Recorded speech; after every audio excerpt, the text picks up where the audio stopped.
जय जगन्नाथ पिला माने समस्त को स्वागत। आज वीडियो रे तुम मानक सामाजिक विज्ञान बहिर पंचम अध्याय इंडिया अर्थात भारत ए चैप्टर टीर प्रश्न उत्तर गुड़िक आलोचना करनेबा। प्रश्न अभ्यास कार्य एवं प्रकल्प। एक नंबर प्रश्न रही पिला माने अध्याय आरंभ रे थिबा उद्धृति कोटेशन रो अर्थ कौन होई पारे से विषय आलोचना कर। उत्तर श्री अरविंदक उद्धृतिर चिन्ह हेउची बा अर्थ हेउची भारत केवल एक भूखंड नुहे बरं प्राचीन कालरू एठारे रहुथिबा लोकंक मध्यरे एक आध्यात्मिक एवं सांस्कृतिक एकता रही आसीछि। उत्तर रे थिबा हिमालय ठारू दक्षिण रे थिबा समुद्र मध्यरे मानव जाति एठारे एक महान सभ्यतार विकास करिसंती जहा समग्र विश्व पई प्रेरणादायक। 2 नंबर भूल किंबा ठीक लेख।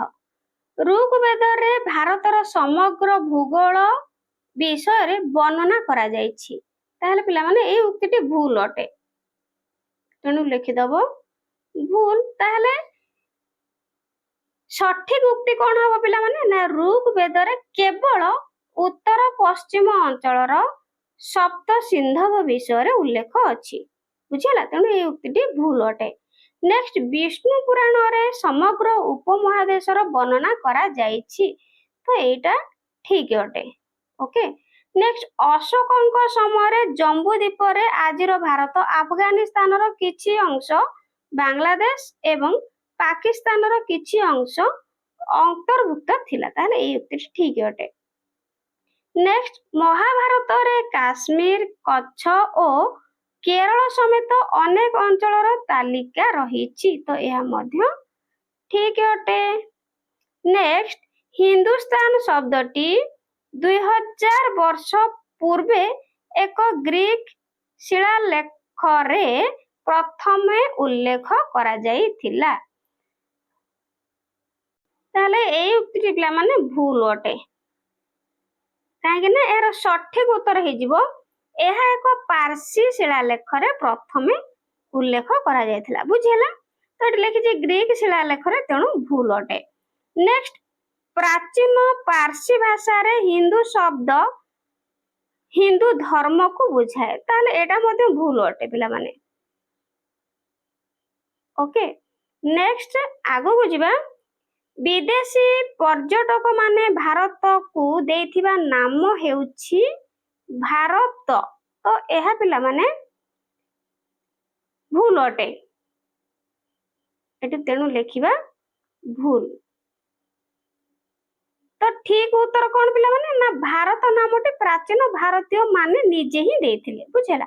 3 नंबर जदि तुमे प्राय 2000 वर्ष पूर्वे जन्म ग्रहण करिथांत एवं आम देशर नाम रखिबार सुजोग पाइथांत तेबे तुमे केउ नाम चयन करिथांत एवं काहे कि तुम कल्पनार व्यवहार कर ताहले उत्तर करिबा। उत्तर जदि मु 2000 वर्ष पूर्वे जन्म ग्रहण करिथांती तेबे मु आम देशर नाम जम्बूद्वीप चयन करिथांती कारण एही समय रे एहा एक बहुल प्रचलित शब्द थिला एवं सम्राट अशोकଙ୍କ भଳି महान शासक मध्य निज शिलालेख रे एही नामर व्यवहार करिथिले। एहा आम भूमिर प्राकृतिक संपद जहा कि जामुकोली वृक्ष सहित जड़ित थिबारु एक सुंदर परिचय सृष्टि करे। प्रश्न नंबर 4 प्राचीन काल रे पृथ्वीर विभिन्न प्रांतरु लोक माने भारत को काहे कि यात्रा करुथिले एते लंबा यात्रा करिवारे सेमानकर प्रेरणा कोन होई पारे सूचना लिखिबा जे अति कम रे 4 किंबा 5टी अभिप्रेरणा लिखि परिबा 1 2 3 4 5 ताले 5टी अभिप्रेरणा लिखिबा उत्तर करिबा।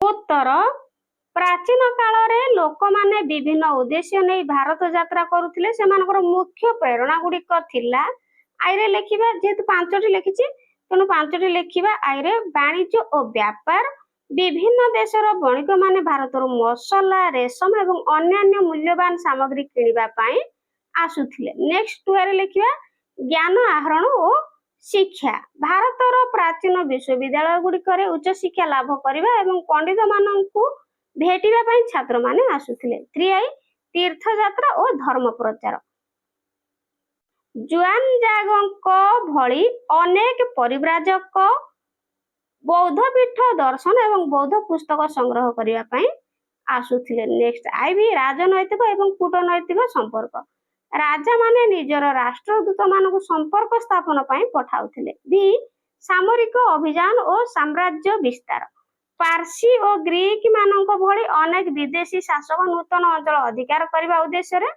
ଆକ୍ରମଣ କରିଥିଲେ। ତ ଏଇଭଳି ପ୍ରଶ୍ନ ଉତ୍ତର କରିନେବ। ନେକ୍ସଟ ତ ଏଠି ଅଧ୍ୟାୟ 6 ଆରମ୍ଭ ହେଇଯାଇଛି। ତ ପିଲାମାନେ ଅଧ୍ୟାୟ 5ରେ ଏତିକି ହିଁ ତୁମମାନଙ୍କ ପାଇଁ ପ୍ରଶ୍ନ ରହିଛି। ବୁଝିହେଲା? ଆଶା କରୁଛି ଭିଡ଼ିଓଟି ହେଲ୍ପଫୁଲ ହେଇଥିବ। ଚ୍ୟାନେଲରେ ନୂଆ ଥିଲେ ପିଲାମାନେ ଚ୍ୟାନେଲକୁ ସବସ୍କ୍ରାଇବ କରିବା ପାଇଁ ଜମାରୁ ଭୁଲିବନି। ଆଉ ଭିଡ଼ିଓକୁ ଗୋଟେ ଲାଇକ୍ କରିଦବ। Thank you.